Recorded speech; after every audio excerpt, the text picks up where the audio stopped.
What's going on, everybody? How's everybody doing? This is the first official episode of Let's Talk Live podcast, and I am Brian, and this is my co-host over here, Primo. So what's going on, man? What's up? How you doing? I'm all right. Are you surviving this cold? Yeah, I think I am. I know you're battling a little bit of a cold. I'm battling a little bit of a Oh cold. my God. And I literally have, like, you guys can probably hear it in my voice, but the show must go on. Yeah. Yeah, it's weird, man. Like, I started not feeling well probably like 4 or 5 days ago, and I just had kind of this cold coming on, almost some points where I felt like I was having a fever, and you know what, the big C word, you know? So I'm like, all right, let's get tested. So Right. I've been home testing the last couple of days. I went actually to the medical center up the street from me, got a test there, and I'm still waiting for the results of that. But every test I've taken has been negative. Yeah. And I know in the green room before we started, you said that you and your family's kind of going through the similar thing. We've all taken the same thing. That we have in-house COVID tests from the kind of businesses that we do. So yeah, we basically tested twice in a row, one for the weekend on Saturday, because we were in contact with somebody that was all negative. Everybody around us was negative. Tested because we started feeling bad. So we were like, oh, here it comes. Yeah. And but that's the thing is I think this weather shift, we go from, I think we're like close to 70 degrees the other day and then drop back down to 30. And I think it's not just happening here. It was happening. We had a friend in Texas that was the same thing. He's like, we get made down to like almost 30 degrees. And today they're probably like 80. So, I mean, they got nothing to complain. Yeah, and just to give some context to the audience too, we are up in the Northeast. We're up in the Boston area. So the weather here has been really funky. Like literally a week ago, we had almost 2 feet of snow. And then 2 days ago, we had 65-degree weather and we had snow yesterday. and then in 2 days, it's supposed to be 65 again. So that's New England weather. I've never had a weatherman come on and actually apologize for getting the weather so wrong. He was like, just going to be like some flurries and stuff. I'm like, no, man, I had to get the plow guy out, twice. So it's crazy. Yeah, it's crazy. So anyway, I wanted to just kind of bring the audience some context. I know that you guys have probably seen me before. Yes, I am Brian from the Beyond Time YouTube channel, and this is Primo from the Executive Automotive Society. I will get that out at some point. Yep. Automotive Society YouTube channel. And we've done a couple of collaborations over on my Beyond Time YouTube channel. And I said, you know what? I want to start a separate channel just to kind of do these live talk types of sessions. I know I tried to do some live streams, and that channel is geared more towards watch heads, the watch guys. And that's the content they want there. And I've always wanted to have kind of a channel to bring guests in from all backgrounds of life and jobs and careers and life experiences and just hear their stories. And I tried doing that over on Beyond Time, and it just wasn't transitioning to my audience, as well as I wanted it to. And, Primo and I kind of were talking and said, hey, let's start up this channel. We'll kind of follow that entrepreneurial thing that you want to do over on this channel. And I thought this would be a great opportunity to do that. So yeah, and that's the same way for me, because my stuff is basically and I don't want to say just luxury, but in other words, like the automotive community that works both with high-end cars and that kind of stuff. And then you go, a lot of that stuff is kind of the positive thinking stuff, but on the end of it, like you were saying, people come to see the cars, they come to see the stuff. So getting too much off into the reeds for me never works. You know what I mean? Always it takes it away. They want to see the cars, they want to see fast cars, and you know what? I want to give them what they want to see. So yeah, and and our vision here is to have kind of these open conversations, talk about things that are going on in our everyday lives, or maybe in the everyday world, and then bring in some guests eventually and have hear their stories. I love talking to people, and I think excuse me, the biggest thing for me was I did the last kind of solo interview I did on the Beyond Time YouTube channel. I did with Brian Kiefer from Keys Motorsports. We had an awesome interview. He's such a great guy, lots of great content. And actually that episode, I did transition over on this page. So if anybody wants to watch it, what I'll do is I'll leave a card up here above. You guys can catch that episode after this one. But anyway, when we finished the stream, Brian said to me, he said, I've been asked to do a lot of these live because I usually just go live on those sessions. He said I've been asked to do these live sessions. And he said I'm not really used to it because I'm more of a camera guy. I shoot videos and I have to do it sometimes in 10, 20 takes to get the video right. And he said I've been asked by some really big YouTube channels to do live sessions, and I've always turned them down. But he said, I don't know, there was just something about coming on your channel that I felt more comfortable doing that. And I was like ecstatic that he said that. And he said, the one thing for me, I think that maybe want to come over and actually do this channel was he said to me, you're a really good interviewer. Like you Yeah. give great interviews. And I was like, okay, we're not sitting on this anymore. We're going to start this kind of podcast channel up and Yeah. get this going. And, that was, I'm not sitting here trying to pump myself, but I think that was kind of the kickstart of Everybody has to have a catalyst. Yeah. yeah, Mm-hmm. yeah. And, and I just said, you know what, we're going to do this. We're going to go all the way. We're going to take the gloves off and just talk about everything over here and just get, some really amazing guests. So, that's kind of my vision. That's my vision here. So Mm-hmm. tell us about some of your, I know you've had quite a few things that you've been kind of that entrepreneurial spirit through your life. Oh man. Well, yeah, I've done tons of stuff. I've always had my hands in something. It's almost like, yeah, I started actually working when I was like around 13 years old, I think it was. And my family was in tobacco. So it was one of those things of saying naturally. And the thing is anytime you work in that, it's very micro moment. Like I'm sure he would get into that kind of thing was, you started off and they really wouldn't let you work in it. And then I'm sitting there and I'm going, I'm not sitting on this truck and doing nothing. Like, let's get it out here. What are you going to pay me? And I think that was the thing that really shocked a lot of people because if you remember Family Ties, the Michael J. Fox character, they always referred me to the Michael J. Fox character because that guy was the guy that, they ask him everybody's asking, hey, what's the most important thing in your life? And they asked me. And as a kid, I was like, money. And he said money. And I was like, oh my God, that's pretty bad. It's but funny, he had his hippie liberal parents and he was very conservative. And that was right. kind of the joke of the show, which was Exactly. kind of funny. So, and it was the same with me. Like I came from the thing when I came up, they were, everybody had their thing that they liked. And here was me going like, what do we have to do this? And and I went from there to doing a paper route. Mm-hmm. And then my dad was like, we're going to start a landscaping business. And I jumped right in it. And I was like 14 or 15. And it was really weird because you go to school and I had friends, I'd lose friends because I bought big computers. I was into computers. So I had Tandy 1000 SX. There's a lot of computer guys out there that just went, oh, DOS 3.2. Yeah, DOS. I was going to say, program with DOS. Did you have 512K and two floppy drives? No hard drive, guys. They didn't exist. Like I did have a hard drive later. So, but that was the thing is it was all bought with my money. If I had an Atari or had all that stuff, I purchased it. I didn't go to my parents to get that stuff. Right. And it made a lot of people kind of, I don't know, it did split a lot of people up. Like they had that whole thing of like, what's he doing or what's going on or daddy bought it or I don't know how to say it. Right. But I went from there. But that's the thing is my passion was always into both music and this kind of stuff. But yeah, we've started like I run a soap business on the side. And then a couple other things I got my hands into, but that's the thing is I like Fight Club. Yeah, I know. I funny enough, we are friends with the guy that wrote Fight Club, and really? Yeah, no joke. And the thing is I've been referenced as Tyler Durden in the past. Like you're the real Tyler. But I don't wear I do actually have. I used to wear the flashy outfits that he has. Yeah.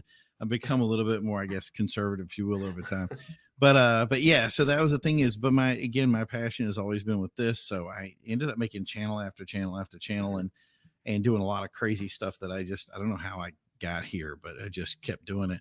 And then that was the real defining moment for me was, cause I got into cars, but I really wasn't that serious with it. But when I got hired by Lamborghini, I worked with, Reza from Mischief. Did his web stuff. So I was his web guy. And so if you see the stuff from Elite that he always advertised, I was the guy putting in the data and a lot of that stuff. And then we made like a forum. And like I said, it got me into that. And that kind of was the stepping stone to say, hey, you're getting hired by Lamborghini. And when I was hired by that really kind of changed everything, because I was like, wait a minute, this really happened. Like, am I missing something? And that's the thing, as I was learning, I was really underestimating myself. Like, I didn't understand my own ability, and how hard I could work. So, and that's something that's always been a learning curve for me. Yeah, I think like a lot of the the kind of talking to people. I mean, obviously I'm in sales, so I talk to people all day long. I'm in Mhm. person to person sales all day long.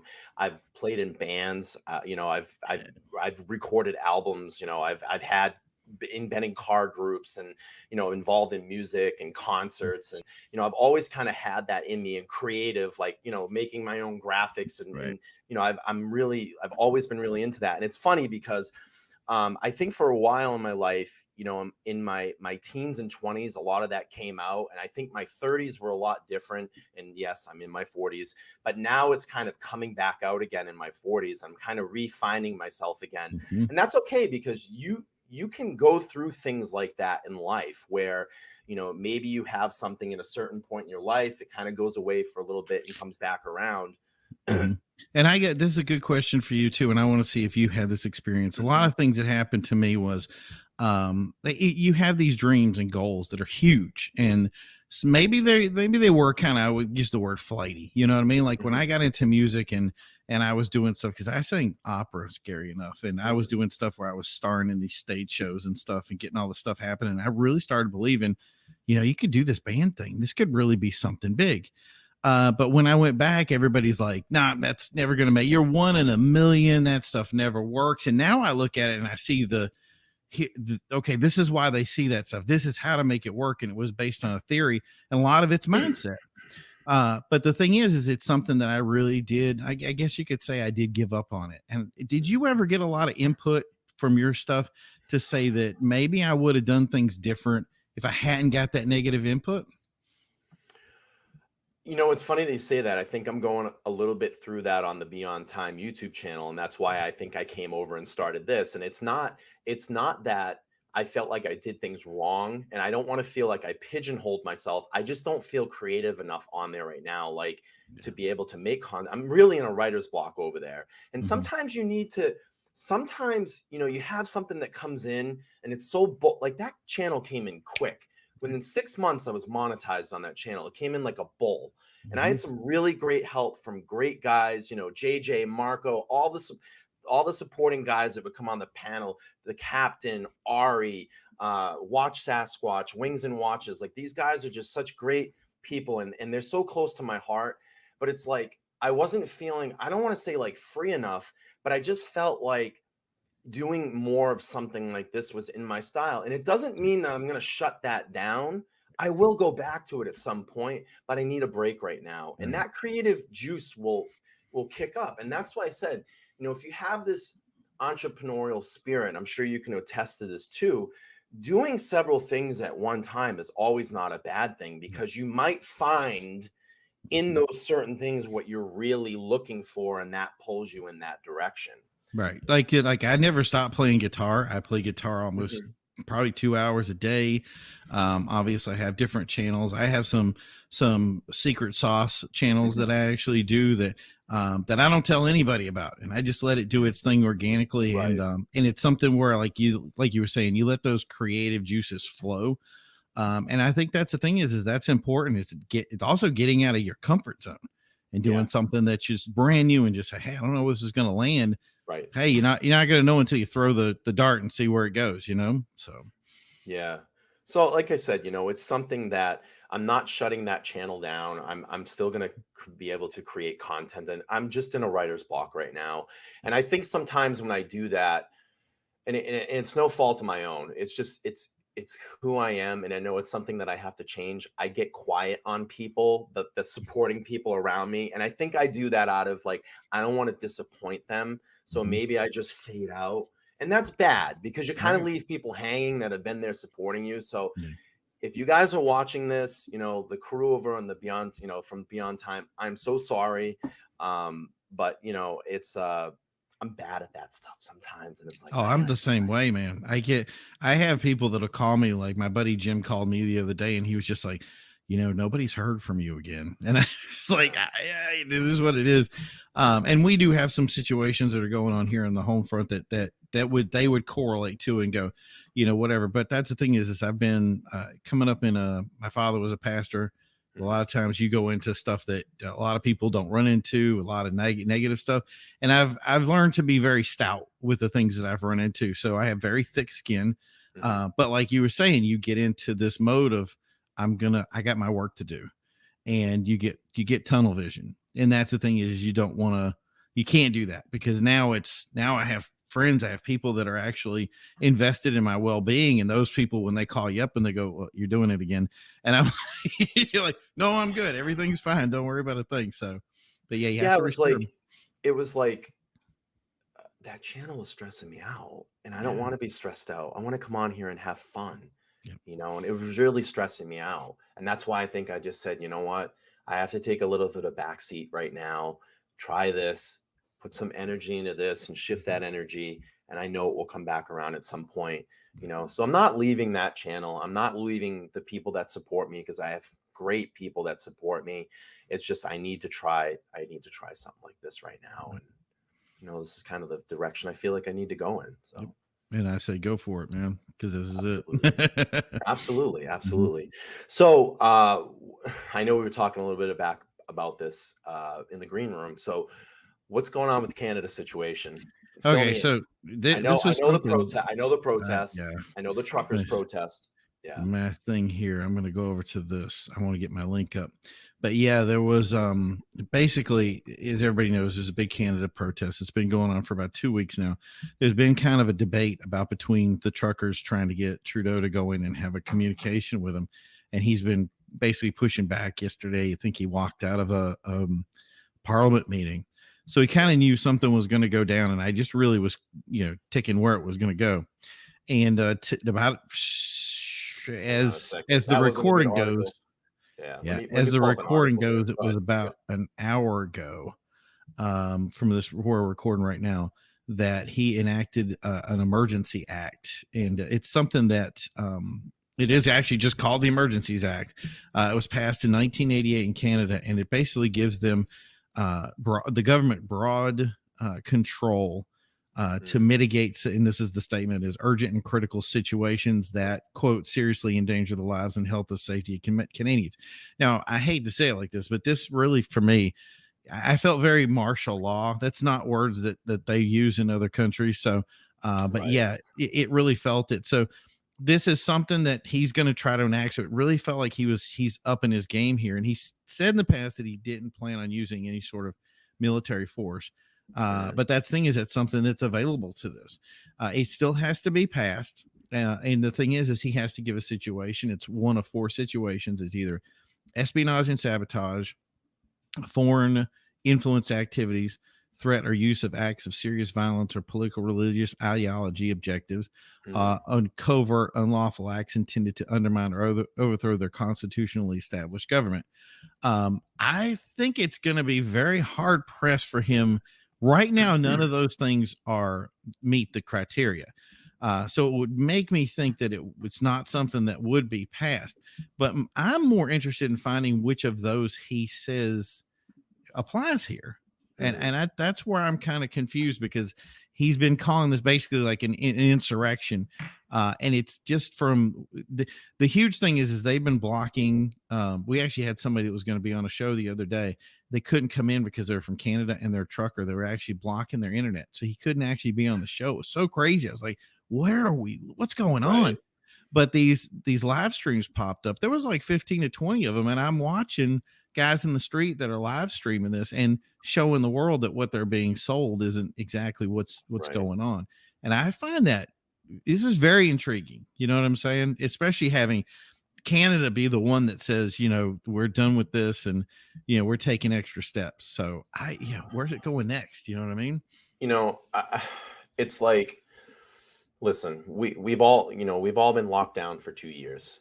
Yeah. It's getting a little crazy at this point. And from what I understand, and I may be wrong on this, from what I understand, especially here in the States, that if you keep declaring the state of emergency, I think you you get federal funds. Yep. And I believe me, I think this just is all coming down to money now to keep dragging this out and dragging it out, Yeah. because these states are getting this money. But it's like, all right, so if you're getting all this money, where's it being used? Right. Like, who's using this money? Because I'll tell you, they ain't fixing the roads right now. I mean, Right. I've ran over 1,000,000 potholes. I don't think that it's going into education.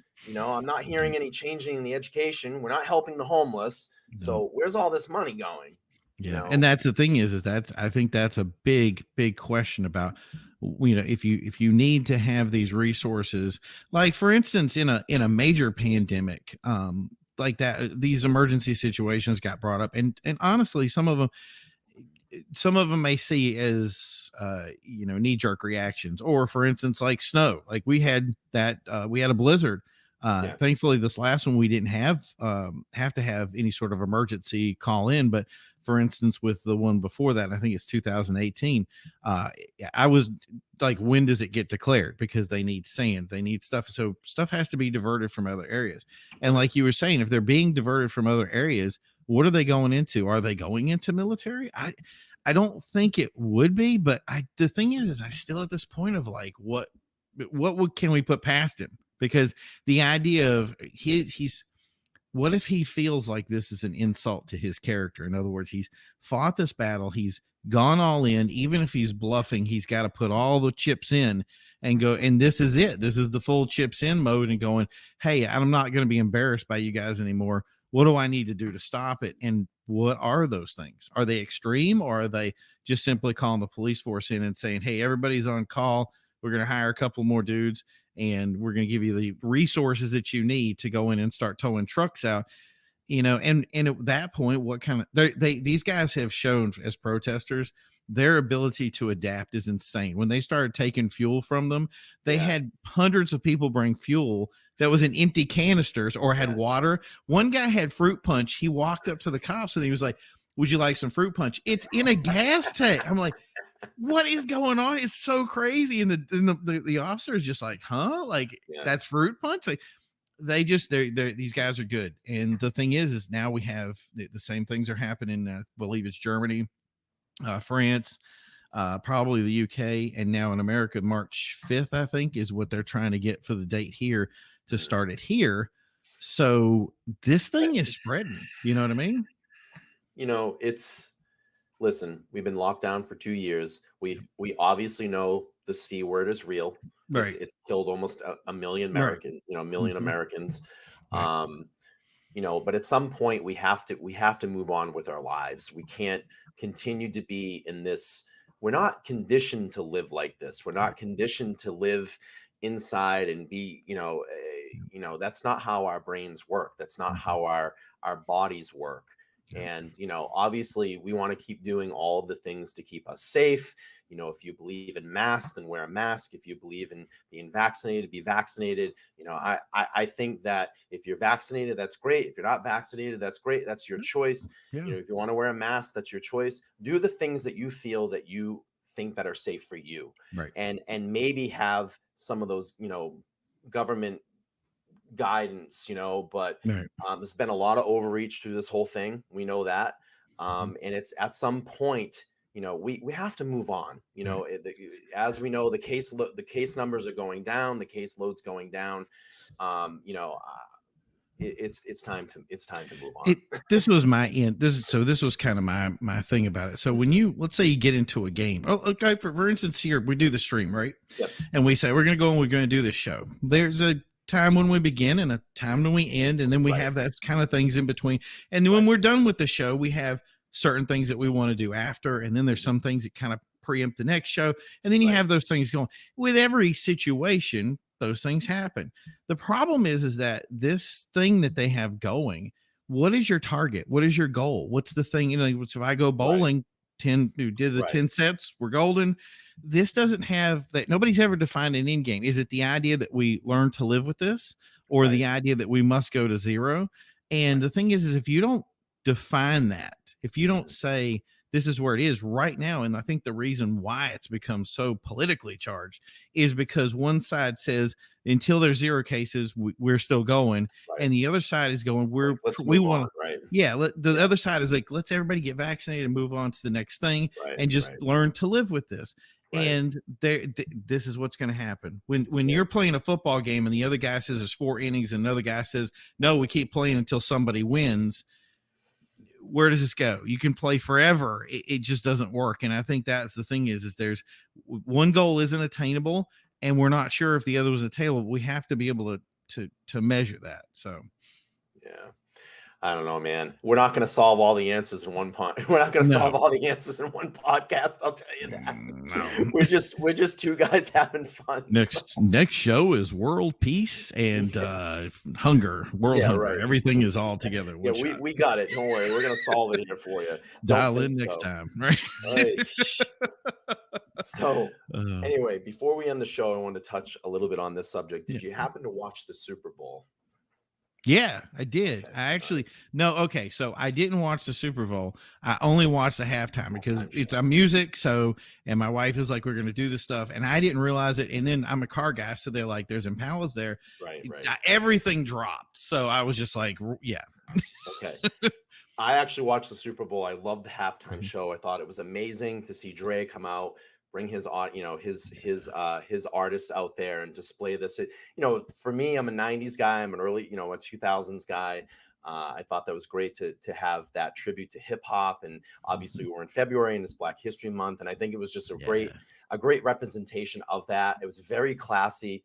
I was really, really impressed that it didn't get like dirty or like I was like, oh man, it's going to be a mess, but it was really classy. And honestly, if that concert was playing today, that tour, I would go check it out. Right. But I'm bringing this up. Go ahead. I have to say, I was so laughing because there's this little thing going around, this meme that Snoop Dogg was supposedly smoking before he went on stage, and the person was like, I'm offended by that, or how could he do such a thing? Or it was actually a joke. And one of the responses to the guy says, oh, he was smoking before a show. It was like in the news today, water is wet. Like, of course he's smoking. He's Snoop Dogg. Jeez. Right. So I think the reason that I'm bringing this up is actually I was driving into work today and I listened to one of the local radio stations here today, and I was literally completely appalled what people were calling and saying. And I don't know if it's trolls or what. Okay. And even the host of the show was saying, I am completely appalled right now.